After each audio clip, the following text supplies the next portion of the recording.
welcome to episode 2 of our Convention of States Michigan podcast. My name is Robin Riddell, and I'm the State Communications Coordinator here in Michigan. We are a nationwide grassroots organization working within all the states in our great nation to hold a national Article 5 Convention of the States.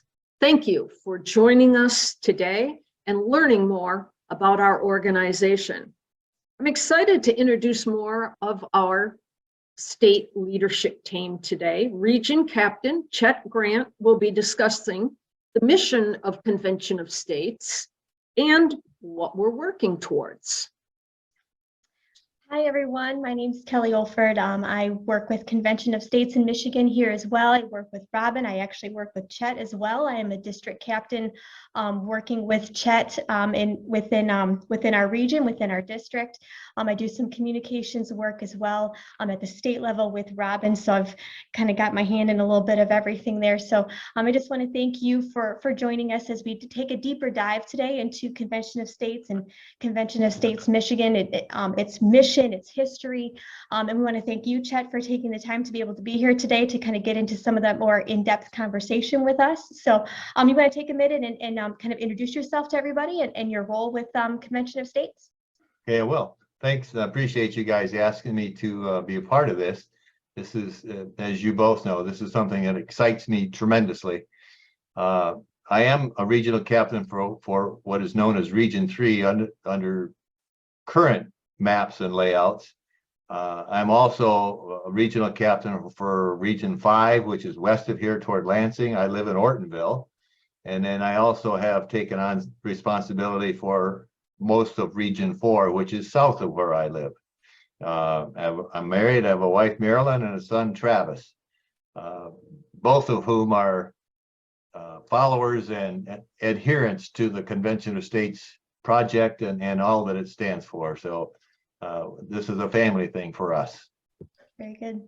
How long have you worked with Convention of States? I signed a petition now probably a bit over 2 years ago, maybe 2.5 years ago. I signed the petition.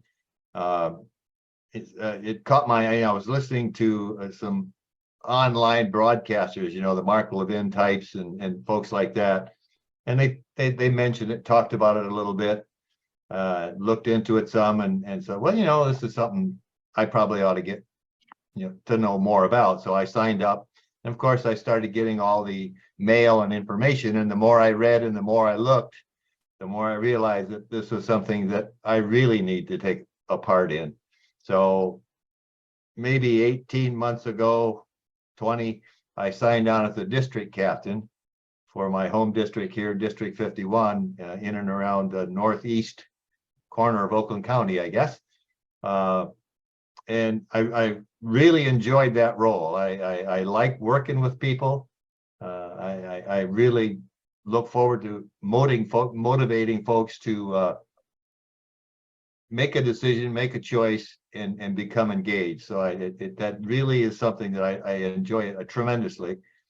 And then probably 6 or 8 months into my term as the district captain, the then regional captain decided to move out of state, and she asked me if I would accept the role as regional captain, which I felt that was a smart thing for me to do. So here I am.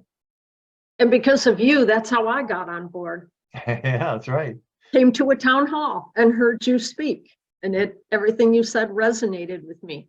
So Chet, some of the people in our audience are tuning in because they have no idea what Convention of States is. They've never heard of it, and they would like more information. So would you explain in your own words what the National Convention of States project is?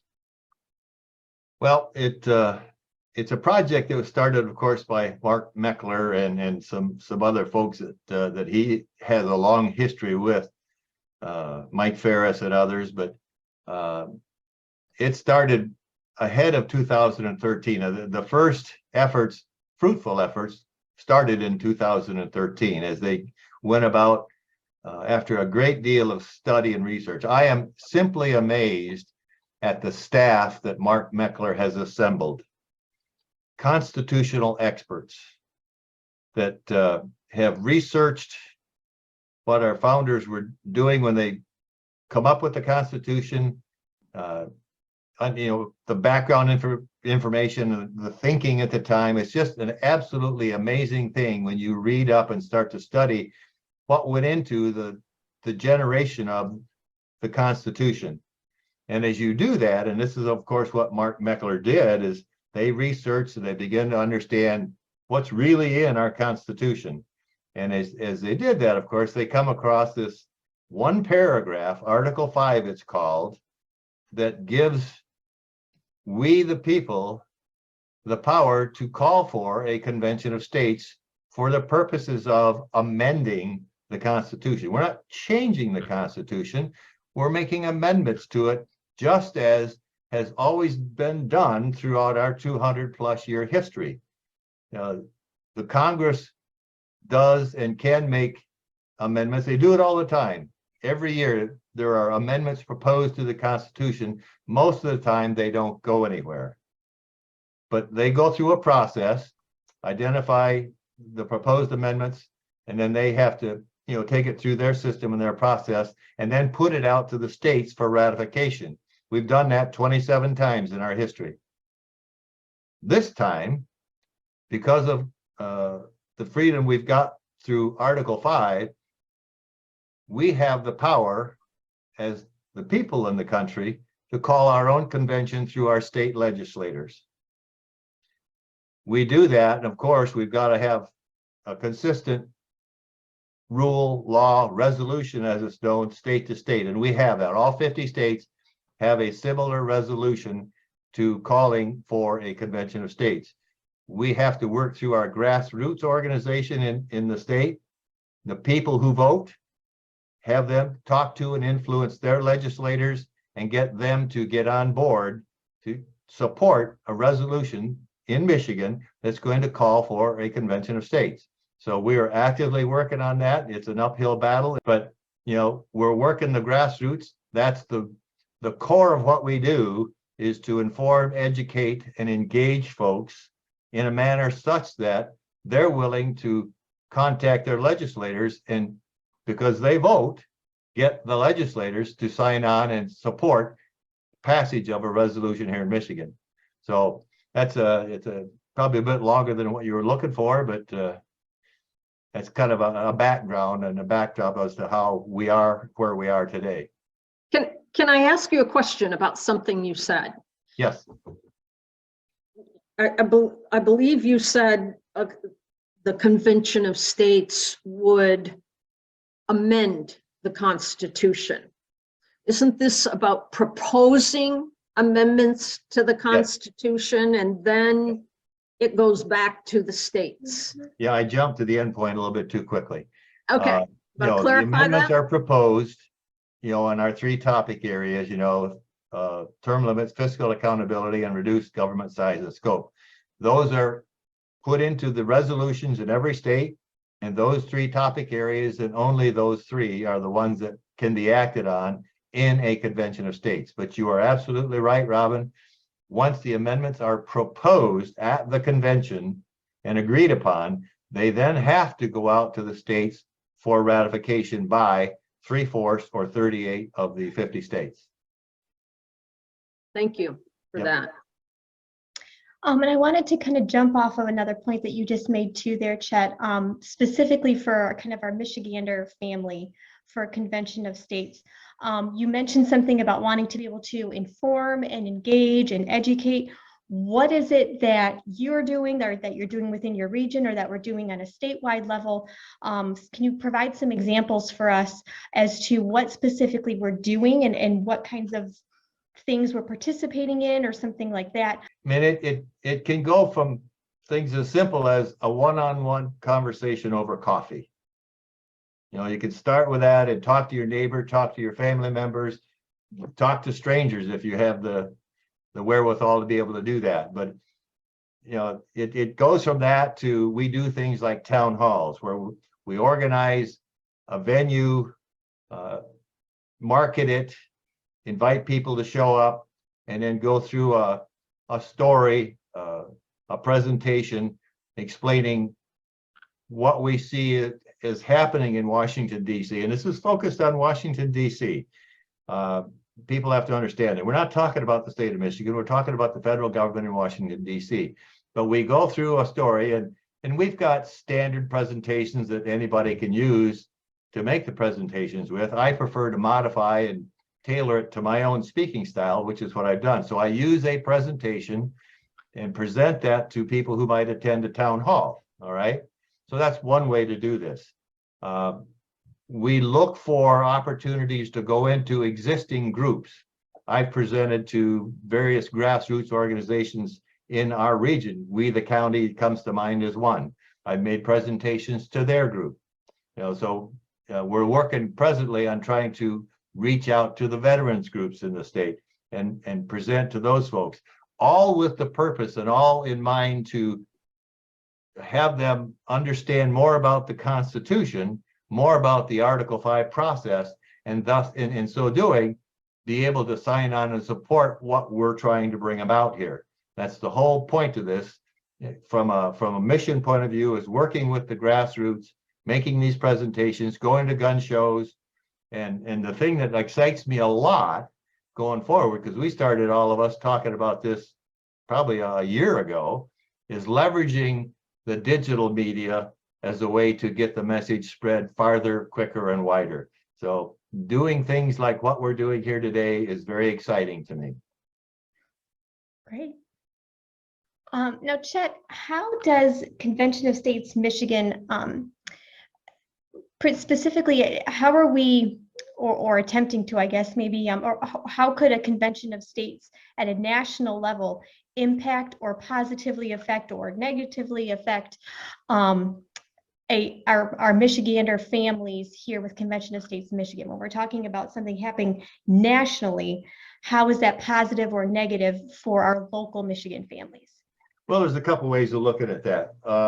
One is we get a consistent message rooted in what national does. I mentioned earlier on, the national team with Mark Meckler has done a tremendous amount of research, looking at the Federalist Papers, documents of that sort, trying to get a deep understanding on how and why the Constitution came to be. So we have the benefit of all of that research as we go forward, and that's things that we can use back here in Michigan, and we do.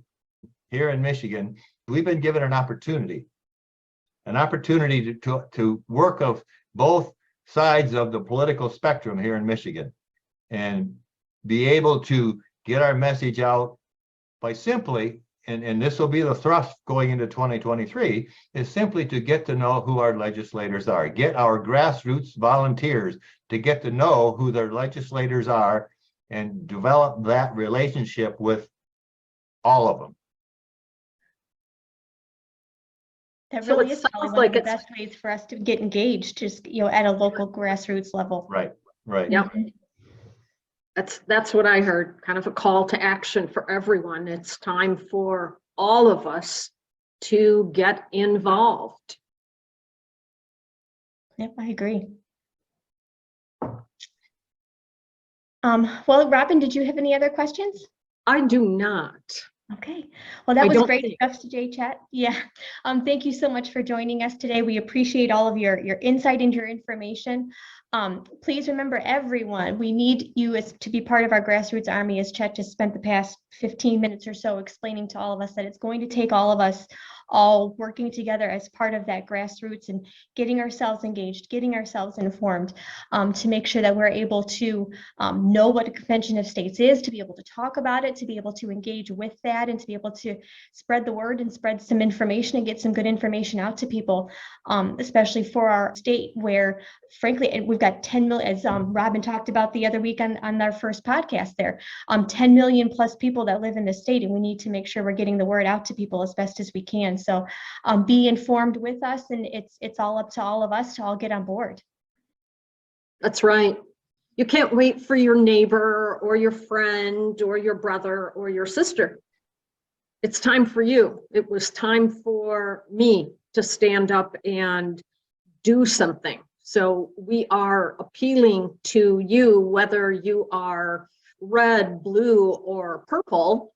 to join us in this effort of educating Michiganders on the importances of bringing about a convention of states. If you have questions, we'd like to hear from you. You can email us at askmichigan@COS Action, and that's ASKMI@COSaction.com. And just remember, step one is always in order for you to get involved, is to always make sure that you're signing the petition. So if you need to sign our National Convention of States petition to be able to volunteer with us, get on the mailing list, get more information. So make sure that you get on board and go online to be able to sign your petition at conventionofstates.com/take_action. You could even just go to the main website, conventionofstates.com, and then right up in the upper section there, you'll see the tab for Take Action. And right there, you'll be able to see a link for being able to sign the petition right there at the top of that Take Action page. Thank you, Kelly. Chet, thanks for joining us today and lending a perspective on what we're doing here in Michigan and what this is about. We've got our work cut out for us. Yes, we do. Thanks for having me. All right. We'll see you again next time. Thank you, everyone. See you next week. Bye now.